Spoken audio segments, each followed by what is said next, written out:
తెలంగాణలో భూముల ధరలు పెరిగాయి. పెరిగిన ధరలు నేటి నుంచి అమల్లోకి వచ్చాయి. ఆయా ప్రాంతాల డిమాండ్ అభివృద్ధిని బట్టి కనిష్టంగా 50% నుంచి గరిష్టంగా 100% వరకు మార్కెట్ విలువలను పెంచుతూ ప్రభుత్వం నిర్ణయం తీసుకుంది. ఎకరాకు కనిష్టంగా 2,75,000 నుంచి గరిష్టంగా 35.29 కోట్ల వరకు సవరించారు. భూముల వాల్యూ పెరగడంతో రాష్ట్ర ప్రభుత్వానికి 1,200 నుంచి 1,400 కోట్ల మేర ఆదాయం లభించనుంది.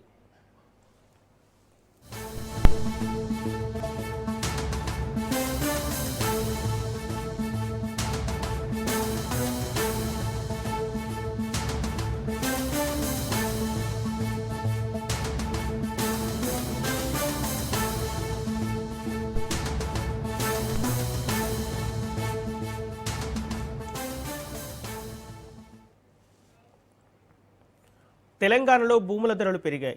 పెరిగిన ధరలు నేటి నుంచి అమల్లోకి వచ్చాయి. ఆయా ప్రాంతాల డిమాండ్ అభివృద్ధిని బట్టి కనిష్టంగా 50% నుంచి గరిష్టంగా 100% వరకు మార్కెట్ విలువలను పెంచుతూ ప్రభుత్వం నిర్ణయం తీసుకుంది.